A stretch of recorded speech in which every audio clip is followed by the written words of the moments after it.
एक छोटे से पहाड़ी गांव में दो लकड़हारे रहते थे। गांव के लोग उन्हें बचपन से जानते थे। कभी एक ही थाली में खाना, कभी एक ही पेड़ पर चढ़ना, कभी एक ही सपना देखना।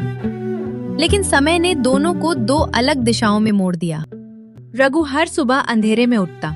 जब पूरा गांव गहरी नींद में होता, तब उसकी झोपड़ी में दिए की हल्की रोशनी जल उठती। वो धीरे से अपनी कुल्हाड़ी उठाता ताकि किसी की नींद न टूटे। घर से निकलते वक्त वो अपनी पत्नी के पास रुक जाता। पत्नी नींद भरी आंखों से पूछती, इतनी सुबह आज भी? हाँ, सूरज से पहले उठ जाऊंगा तो शायद हालात से एक कदम आगे रह सकूंगा। रघु, तू रोज खुद को थका देता है, थोड़ा आराम भी जरूरी है। आराम तब अच्छा लगता है जब पेट भरा हो और मन साफ। कम ही सही, पर जो लाएगा वो मेहनत का होगा, किसी का छीना हुआ नहीं। बस यही तो चाहता हूँ, मेरे बच्चों के हाथ में जो रोटी आए उसमें मेरी ईमानदारी की खुशबू हो। लोग अमीर बन जाते हैं रघु, पर सब अमीर दिल के नहीं होते। अगर दिल गरीब ना हो तो हालात एक दिन जरूर झुकते हैं। वो मुड़कर देखता है और धीमे से बोलता, इंतजार करना, मैं आज भी खाली हाथ नहीं लौटूंगा। चाहे जेब हल्की हो पर सिर ऊंचा रहेगा। पत्नी दरवाजे पर खड़ी रह जाती है। उसकी आंखों में आंसू नहीं, गर्व होता है। और रघु अंधेरे रास्ते पर कदम बढ़ाता है, इस भरोसे के साथ कि उसका रास्ता भले लंबा हो पर गलत नहीं। दूसरा लकड़हारा था भोलू, काम से जी चुराने वाला पर दिमाग में हमेशा चाले चलने वाला। उसे मेहनत से नहीं, रघु की तरक्की से नफरत थी। वो अक्सर बुदबुदाता, मैं उससे कम नहीं, फिर उसके पास सब कुछ क्यों है? मैं भी उतना ही जानता हूं जंगल को, फिर मेरी झोपड़ी खाली क्यों है?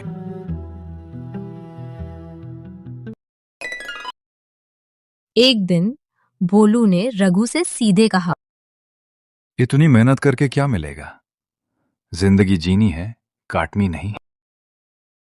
रघु शांति से बोला, जिंदगी वही होती है जो अपने हाथों से बनाई जाए। ये बात भोलू के दिल में कांटे की तरह चुभ गई। सुबह का समय था।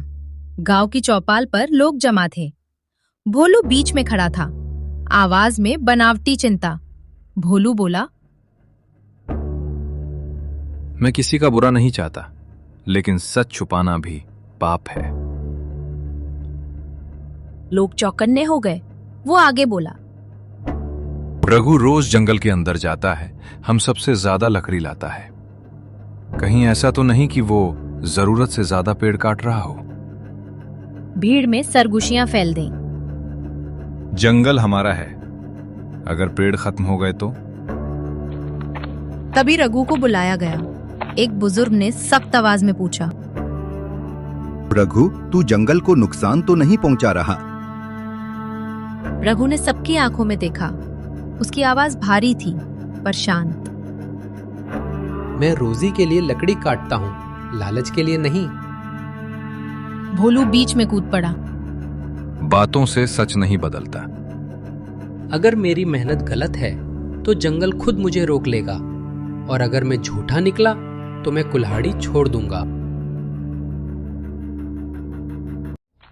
उसी दिन जंगल के सुनसान हिस्से में रघु पसीने से तर था। उसने कुल्हाड़ी एक पत्थर पर रखी और पानी पीने चला गया। झाड़ियों में छिपा भोलू बुदबुदाया, आज भरोसे की जड़ काटूंगा।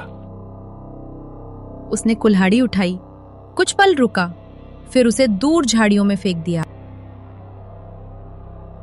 अब देखता हूं जंगल उसे कैसे बचाता है। जब रघु लौटा, पत्थर खाली था। वो एक पल के लिए चुप खड़ा रहा, फिर उसकी आवाज कांप गई। हे भगवान, मेरी कुल्हाड़ी नहीं गई है, मेरी मेहनत खो गई है। उसकी आंखें भर आईं।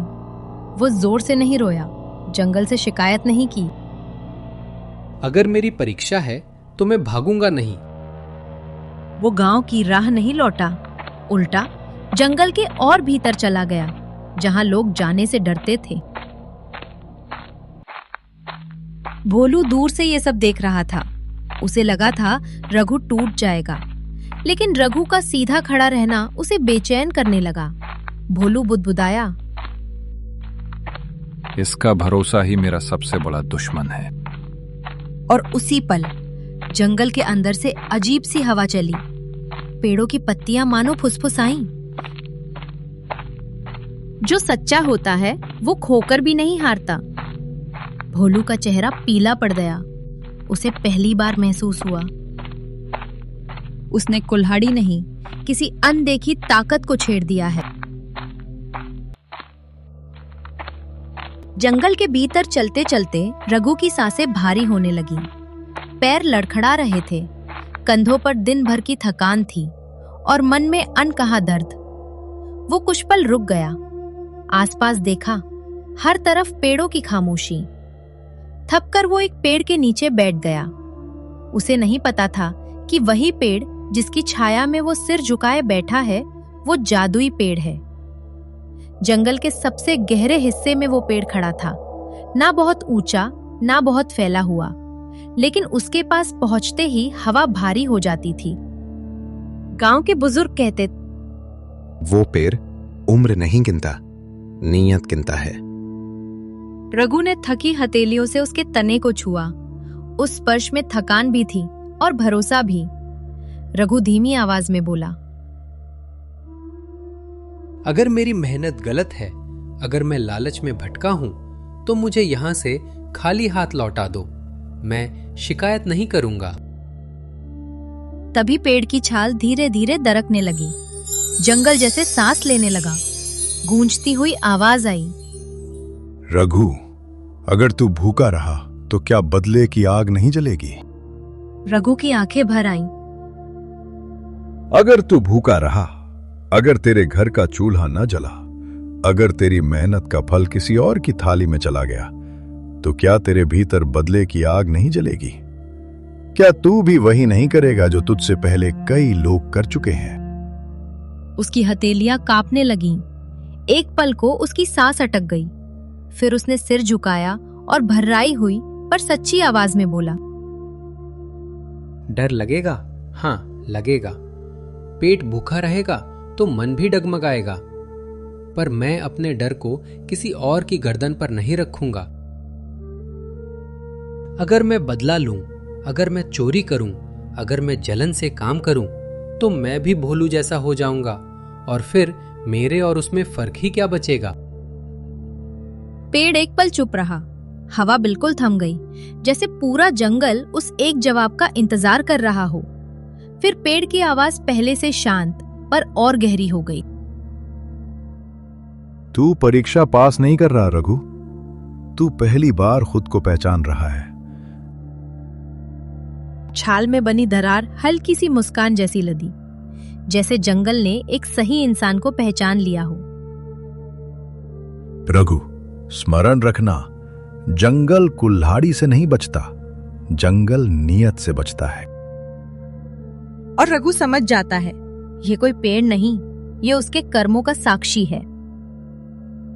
तभी पेड़ के हृदय से एक मंद गर्जना उठी, जैसे धरती ने अपनी नसें खोल दी हों। छाल फटती नहीं, पीछे हटती है, मानो किसी पुराने रहस्य को सम्मान के साथ बाहर आने दे रही हो। उस उजास के भीतर से जादुई कुल्हाड़ी प्रकट होती है। ना वो लोहे की थी, ना सोने की। वो किसी ऐसे तत्व से बनी थी जिसे आंख देख नहीं सकती, सिर्फ नीयत महसूस कर सकती है। उसकी धार पर आग नहीं जल रही थी, पर हवा तक कांप रही थी। पेड़ की आवाज अब भारी नहीं, खतरनाक रूप से शांत थी। रघु, ये कोई औजार नहीं है, ये वो शक्ति है जिससे राजा बने हैं और राक्षस भी। अगर तू चाहे तो इस कुल्हाड़ी से एक दिन में वो कर सकता है जो सदियां नहीं कर पाती। हवा तेज हो जाती है। दूर दूर तक फैला जंगल एक पल को सहम सा जाता है।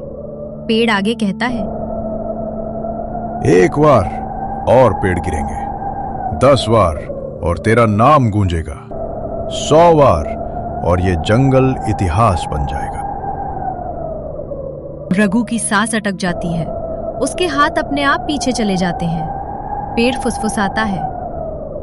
सोच, तेरा घर कभी भूखा नहीं रहेगा।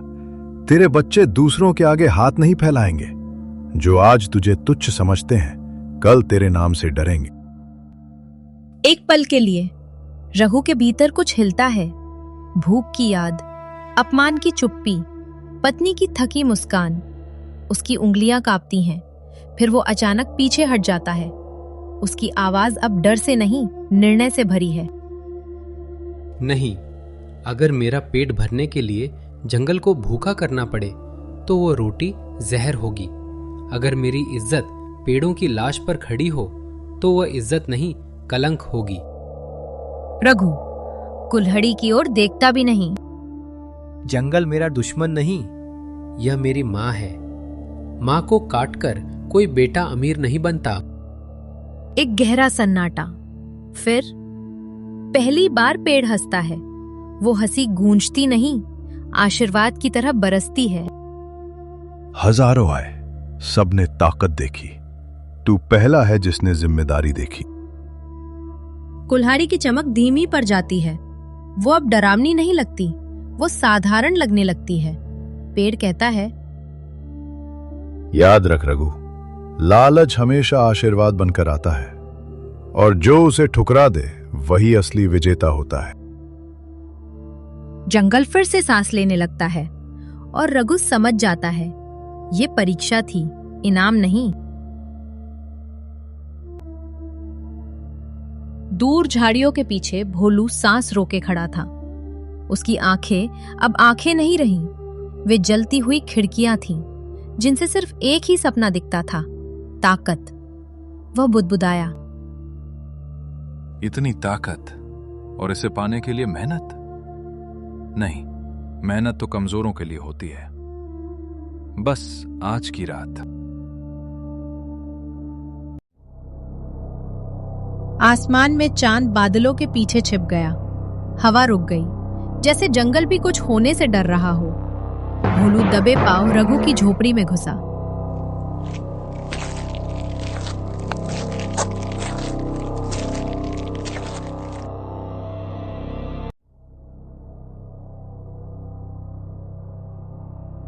अंदर जादुई कुल्हाड़ी दीवार के सहारे टिकी थी। वो मुस्कुराया, पर उस मुस्कान में जीत नहीं, हड़बड़ाहट थी। उसने कांपते हाथों से कुल्हाड़ी उठाई। अब देखना रघु, अब मेहनत मैं नहीं करूंगा, मेहनत मुझसे डरेगी।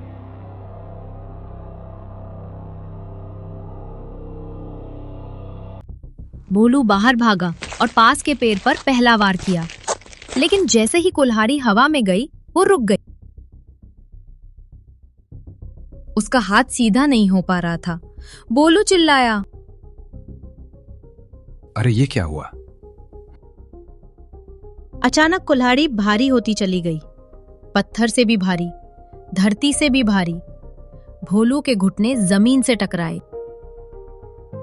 नहीं, ऐसा नहीं हो सकता। मैंने चुराई है तो क्या हुआ? मैंने छीनी है तो क्या हुआ? धरती कांपने लगी। पास के पेड़ खुद ब खुद झुकने लगे, जैसे देखने आ रहे हों। अचानक हवा फटती है। वही गहरी पुरानी आवाज जंगल में गूंजती है। भोलू, तू कुल्हाड़ी नहीं उठा रहा, तू दूसरे का भाग्य उठाना चाहता है। कुल्हाड़ी भोलू के हाथ से छूटने को तैयार नहीं।